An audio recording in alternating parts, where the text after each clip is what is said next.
প্রিয় ছাত্রছাত্রীরা, অনি স্টাডি সেন্টারের পক্ষ থেকে অষ্টম শ্রেণীর ভূগোলের উত্তর আমেরিকার চ্যাপ্টারের দ্বিতীয় অংশ জলবায়ু থেকে আমি শুরু করছি। তোমরা পেন নিয়ে রাখো, যেগুলো বলবো সেগুলো দাগ দেবে, ইম্পর্টেন্ট গুলো বারবার আলোচনা করছি। জলবায়ু উত্তর আমেরিকা মহাদেশটির আকৃতি অনেকটা উল্টানো ত্রিভুজের মতো। প্রথম পর্বে আমি এটা বলে দিয়েছি। উত্তরের অংশে বেশি চওড়া, মধ্যভাগের অঞ্চলগুলো সমুদ্র থেকে বহু দূরে অবস্থিত হওয়ায় এখানকার জলবায়ু মহাদেশীয় বা চরম প্রকৃতির, মানে শীতকালে খুব শীত, গরমকালে খুব গরম। আবার দক্ষিণ দিকের অংশ সরু, এই অংশে সমুদ্রের কাছাকাছি অবস্থিত হওয়ায় জলবায়ু সামুদ্রিক বা সমভাবাপন্ন, মানে বেশি গরম না, বেশি ঠান্ডাও না। আকৃতি ছাড়াও অন্যান্য কারণে এই মহাদেশের জলবায়ুর বৈচিত্র্য দেখা যায়, সেগুলি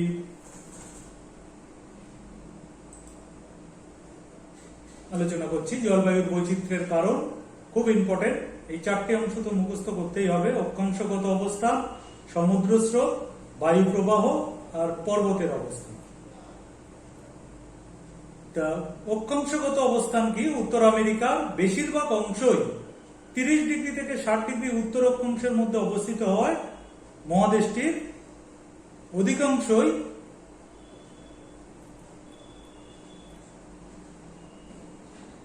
নাতিশীতোষ্ণ জলবায়ুর অন্তর্গত।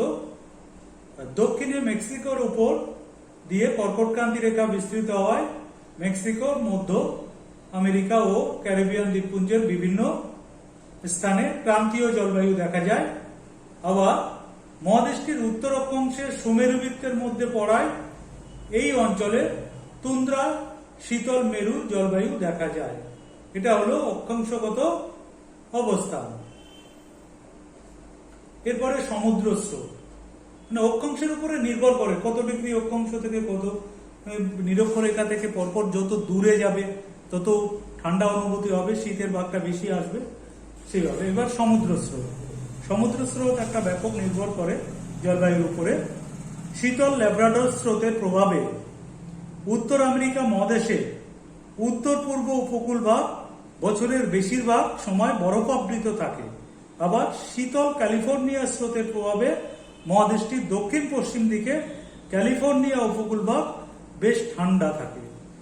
মহাদেশটির দক্ষিণ পূর্বে প্রবাহিত উষ্ণ উপসাগরীয় স্রোতের প্রভাবে এই অঞ্চলের উপকূল ভাগের জলবায়ু উষ্ণ থাকে। আচ্ছা, এটা গেল সমুদ্র স্রোত। এরপরে বায়ু প্রবাহ। বসন্তের শুরুতে রকি পর্বতের পূর্ব ঢাল বরাবর চিনুক নামে উষ্ণ স্থানীয় বায়ু প্রবাহিত হয়। চিনুক হচ্ছে তুষারভক্ষক বলে চিনুককে। এই বায়ুর জলীয় বাষ্প ধারণের ক্ষমতা বেড়ে যাওয়ায় এই অঞ্চলে বৃষ্টিপাত কম হয়, যার জন্য বড় বড় গাছপালার বদলে ঘাস আর ঝোপঝাড় জাতীয় উদ্ভিদ দেখা যায়। এই অঞ্চল ফেরি তৃণভূমি নামে পরিচিত। আচ্ছা, এরপরে অবস্থান, পর্বতের অবস্থান। মহাদেশটির পূর্বে অ্যাপ্লেসিয়ান পার্বত্য অঞ্চল এবং পশ্চিম দিকে কর্ডিলেরা উত্তর দক্ষিণে বিস্তৃত হওয়ার জন্য মধ্যভাগে সমুদ্রের প্রভাব খুব কম। চারিপাশে যেহেতু পর্বত, এই জন্য সমুদ্রের প্রভাব কম। এছাড়া এই মহাদেশটি উত্তর দিক থেকে হিম শীতল মেরু বায়ু প্রবেশ করে বিনা বাধায় বহুদূর পর্যন্ত প্রবাহিত হয়। আবার দক্ষিণে মেক্সিকো উপসাগরের দিক থেকে জলীয় বাষ্পপূর্ণ বায়ুও বাধাহীনভাবে প্রবাহিত হয়। এটাকে এই ক্রান্তীয় অঞ্চলে অবস্থিত হয় সত্ত্বেও মিসিসিপি মিসৌরি নদীর জল বরফে পরিণত এই বাধাহীনভাবে প্রবাহিত হয়। আর এই পর্যন্ত এটা বাধাহীনভাবে প্রবাহিত হয়। আচ্ছা, এরপরে এখানে কিছু প্রশ্ন আছে। অক্ষাংশগত অবস্থান, সমুদ্র স্রোতে শীতল, আবার কোথাও উষ্ণ হয় কেন, এসব প্রশ্নগুলো আছে। আমি পরের অংশে চলে যাচ্ছি। জলবায়ু আর স্বাভাবিক উদ্ভিদের সম্পর্ক। একটা জলবায়ুর সঙ্গে স্বাভাবিক উদ্ভিদের ব্যাপক সম্পর্ক, যেখানে ঠান্ডা প্রকৃতির বেশি সেখানে এক রকমের উদ্ভিদ হবে, যেখানে বৃষ্টিপাতের পরিমাণ বেশি সেখানে একরকম উদ্ভিদ, বৃষ্টিপাত যেখানে মাঝারি তখন সেখানে এক রকমের উদ্ভিদ হবে, কম বৃষ্টিপাতযুক্ত সেখানে অন্য একরকম উদ্ভিদ হবে। তা জলবায়ু ও স্বাভাবিক উদ্ভিদের প্রকৃতি হিসাবে আমরা প্রথম যেটা বলবো তুন্দ্রা জলবায়ু ও তুন্দ্রা স্বাভাবিক উদ্ভিদ। এটি উত্তর আমেরিকা মহাদেশের উত্তর অংশ আর পশ্চিমে আলাস্কা থেকে ল্যাব্রাডর পর্যন্ত এবং গ্রিনল্যান্ডে অবস্থিত। বৈশিষ্ট্য কি? বছরে 9 মাস শীতকাল, এই সময় মাঝে মাঝে তুষারপাত আর তুষার ঝড়ও হয়। 9 মাস শীতকাল এখানে। কেবলমাত্র গ্রীষ্মকালেই নাতিশীতোষ্ণ ঘূর্ণবর্তের সামান্য বৃষ্টি হয় এখানে। উদ্ভিদ কি? মস, লাইকেন, বার্ডস, উইলো, জুনিপার ইত্যাদি।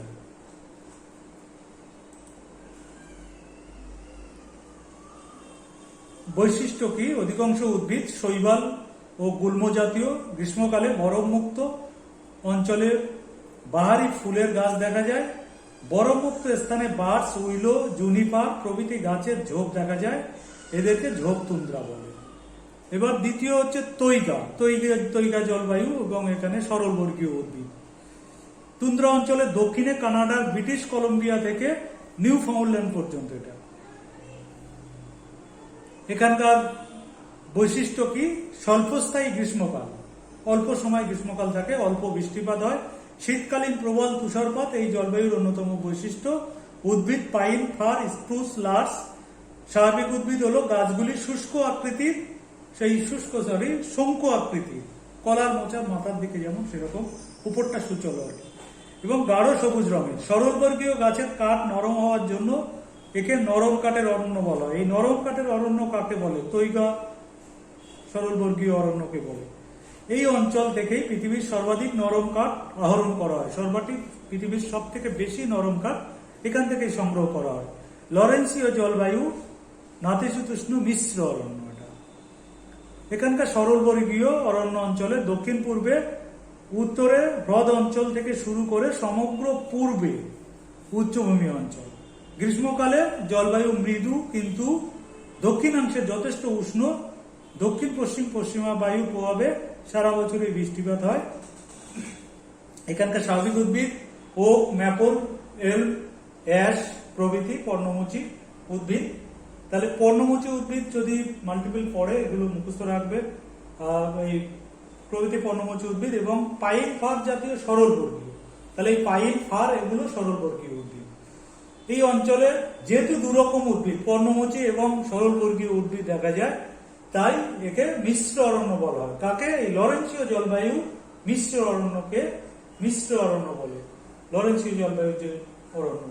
শরৎকালে গাছগুলির পাতা লাল, হলদে বা কমলা হয়ে যায় এবং তারপর এগুলি ঝরে পড়ে।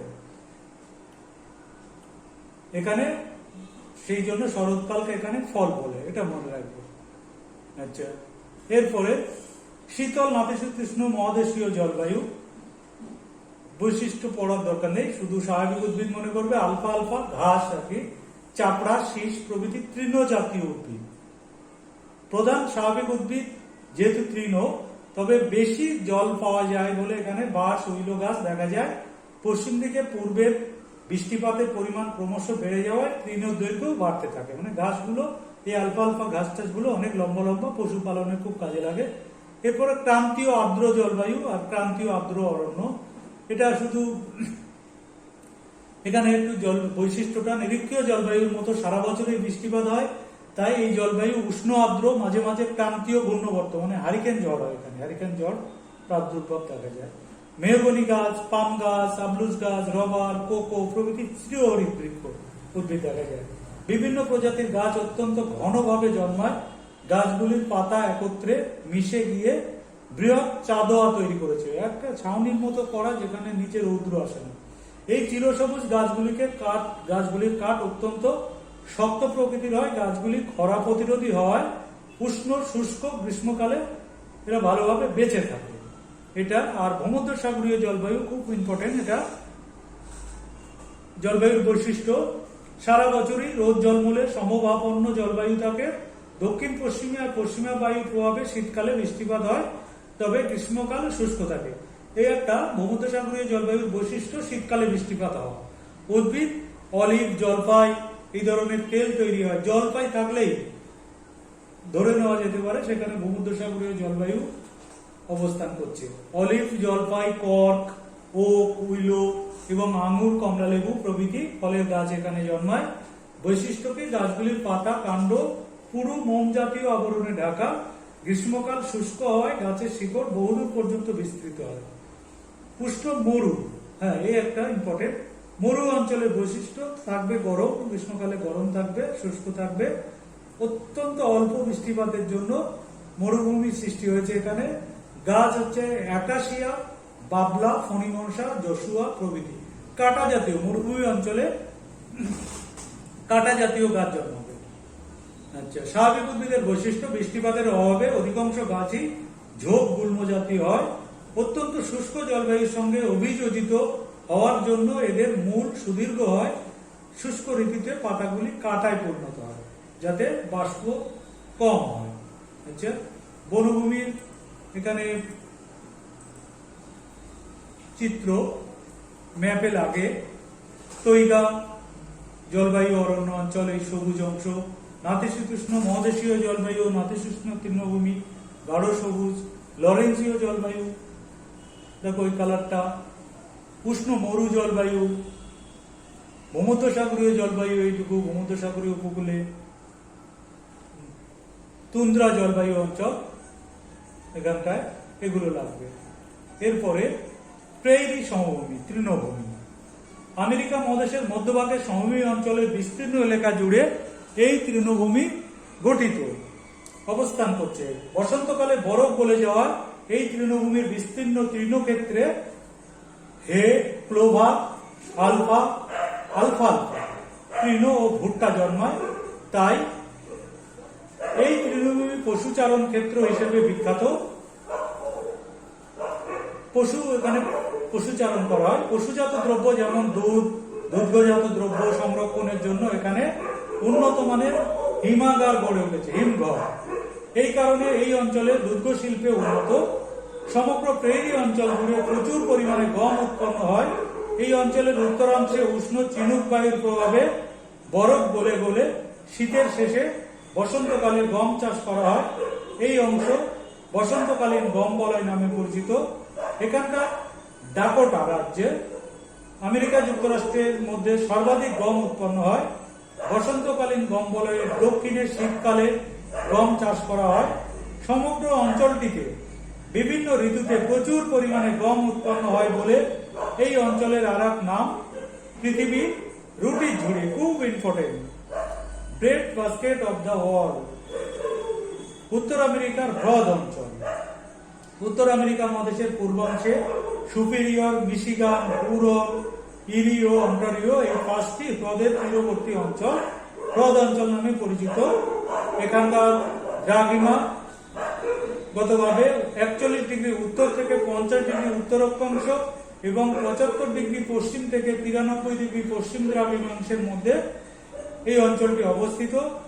ভূপ্রকৃতি নদ-নদী বেশিরভাগ ভূমি সমতল হলেও কিছু কিছু স্থান তরঙ্গিত, মানে ঢেউ খেলানো। 5টি বৃহৎ হ্রদেই কাছাকাছি অবস্থিত। এদের মধ্যে আয়তনে সুপ্রিয়া পৃথিবীর দ্বিতীয় বৃহত্তম হলেও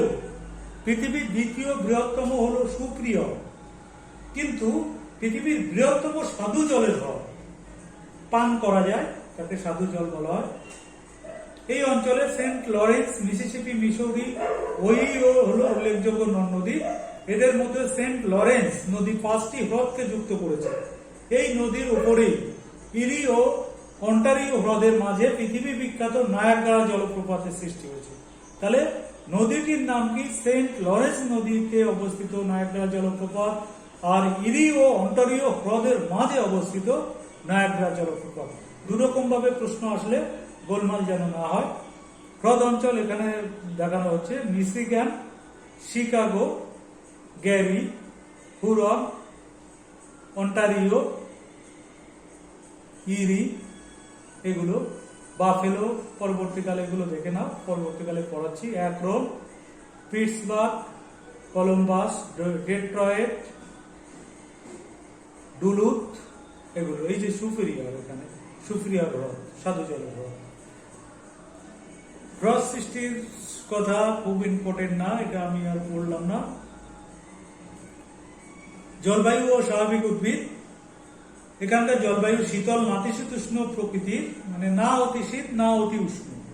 শীতকালে প্রবল শৈত্যপ্রবাহের কারণে এই অঞ্চলের তাপমাত্রা হিমাঙ্কের নিচে নেমে যায়, নদী ও হ্রদগুলো বরফে ঢাকা থাকে। তবে গ্রীষ্মকালে এখানকার জলবায়ু বেশ মনোরম, গড় তাপমাত্রা থাকে প্রায় 16 ডিগ্রি সেন্টিগ্রেড। এই সময় বেশি বৃষ্টিপাত হয়, বার্ষিক বৃষ্টিপাতের গড় 70 সেমি থেকে 80 সেমি থাকে। এইরকম জলবায়ুর জন্য এখানে বেশিরভাগ জায়গায় oak, elm, beech, maple, poplar, chestnut প্রভৃতি পর্ণমোচী জাতীয় স্বাভাবিক উদ্ভিদের অরণ্য সৃষ্টি হয়েছে। খনিজ সম্পদ একটু দেখো, খনিজ সম্পদের সমৃদ্ধ এই অঞ্চলে প্রচুর পরিমাণে কয়লা, আকরিক লৌহ, খনিজ তেল, চুনাপাথর, ম্যাঙ্গানিজ, দস্তা, খনিজ লবণ, জিপসাম পাওয়া যায়। প্রধান খনিজ উত্তোলক অঞ্চল হলো কয়লা। কোথায় পাওয়া যায় না, ইলিনয় আর ইন্ডিয়ানা রাজ্যে। আকরিক লৌহ মেসাবি, মার্কিন যুক্তরাষ্ট্রের বৃহত্তম আকরিক লৌহ খনি এই মেসাবি। বার্মিলিয়াম, মার্কোয়েট। খনিজ তৈল মিশিগান, ওহিও, অন্টারিও হ্রদ অঞ্চলে পাওয়া যায়। তৈল উত্তোলন দেখানো হচ্ছে। এবার এখানে শিল্পোন্নতির কারণ একটু সুন্দরভাবে লিখতে হবে। এখানে মূল পয়েন্টস গুলো দেওয়া আছে, এই পয়েন্টস গুলো ধরে উত্তর করতে হয়। আমি পরবর্তী কোনো একটা নোটে আমাকে মনে করিয়ে দেবে, কেউ লিখবে, কমেন্টস করবে, আমি এটা লিখে দেব। শিল্পোন্নতির কারণ: খনিজ সম্পদের সহজলভ্যতা, আকরিক লৌহ, কয়লা খনিজ সান্নিধ্য থাকায় শিল্পোন্নতি হয়। পর্যাপ্ত মূলধনের সহায়তা, প্রচুর অর্থনীতিতে উন্নত হওয়ার জন্য এখানে শিল্পোন্নতি ঘটেছে। পঞ্চহ্রদ আর সেন্ট লরেন্স নদী পর্যাপ্ত জলে শিল্পে ব্যবহার করা হয়, এই জন্য শিল্পোন্নতিতে সাহায্য করেছে। বনজ ও প্রাণীজ কাঁচামাল, শিল্পে যে সমস্ত কাঁচামালগুলো লাগে সেগুলো বন থেকে বা প্রাণী থেকে পাওয়া যায়। এখানে শিকাগোতে প্রচুর পরিমাণে প্রাণী, পশুর মাংস, যেটা কসাইখানা বলা হয় শিকাগোকে, বুঝতে পারছো, এখান থেকে উৎপন্ন হয়। ঘন বসতিপূর্ণ হয়, পর্যাপ্ত শ্রমিক পাওয়া যায়। শিল্প কারখানায় কাজের লোক দরকার, ঘনবসতি হয়, শ্রমিক পাওয়া যায়। তারপরে উন্নত পরিবহন ব্যবস্থা, জলপথ, উন্নত মানের সড়ক পথ এই অঞ্চলে জালের মতো বিস্তৃত। শিল্প উৎপাদন করলে হবে না, সেগুলো আবার পরিবহনের মাধ্যমে বিভিন্ন জায়গায় পৌঁছে দিতে হবে, কাঁচামালগুলো নিয়ে আসতে হবে। এই জন্য পরিবহন ব্যবস্থা উন্নত প্রয়োজন, এর জন্য শিল্পোন্নতি ঘটেছে। আর এখানকার খরস্রোতা নদীগুলো, নায়াগ্রা জলপ্রপাত থেকে প্রচুর জলবিদ্যুৎ উৎপন্ন হয়। কয়লা থেকে বিদ্যুৎ উৎপন্ন করলে কয়লা একদিন ফুরিয়ে যাবে, কিন্তু এই জলবিদ্যুৎ থেকে উৎপন্ন করলে খরচও কম এবং এটি কোনোদিনই নিঃশেষ হবে না। যাই হোক, এরপরে এই কারণগুলোর জন্য লাস্ট একটা পয়েন্টস করতে হয়। উপরোক্ত কারণগুলো সহযোগিতায় হ্রদ অঞ্চল পৃথিবীর শ্রেষ্ঠ বা অন্যতম শ্রেষ্ঠ শিল্পাঞ্চলে পরিণত হয়েছে। আমি এই নোটটি একদিন লিখে দেবো, লিখে একটা ভিডিও পোস্ট করব। শিল্পের নাম এখানে লৌহ ও ইস্পাত শিল্প, শিকাগো গ্যারি, এটা বৃহৎ লৌহ ইস্পাত শিল্প কেন্দ্র, পরীক্ষায় পড়ে লিখে রাখবে। ইঞ্জিনিয়ারিং শিল্প ডেট্রয়েট, একটু আগে ম্যাপে দেখাচ্ছিলাম, ডেট্রয়েট বৃহত্তম মোটর গাড়ি নির্মাণ কেন্দ্র। এছাড়াও শিকাগো, টলেডো ইত্যাদিতে দেখা যায়। রাসায়নিক শিল্প Chicago, Duluth, Detroit, Pittsburgh, Michigan, এখানে হয়। খনিজ তেল, তৈল শোধনাগার শিকাগো এবং বাফেলো, ক্লিভল্যান্ড। এছাড়া খনিজ তেল শোধন আর পেট্রোরাসায়ন শিল্প শিকাগো, সবকিছুতেই। মাংস শিল্প শিকাগো, এটি পৃথিবীর কসাইখানা, আগেই বললাম। ময়দা শিল্প বাফেলো, পৃথিবীর শ্রেষ্ঠ ময়দা উৎপাদন কেন্দ্র, পরীক্ষায় পড়ে। রবার শিল্প অ্যাক্রন, পৃথিবীর রবার রাজধানী বলা হয়। এরপরে কৃষিকাজ। হ্রদ অঞ্চলের কৃষিকার্যে বেশ উন্নত। এখানে প্রধানত শস্য বর্তন পদ্ধতিতে, মানে একই জমিতে বারবার একই ফসল চাষ না করে আলাদা আলাদা ফসল চাষ করা হয়।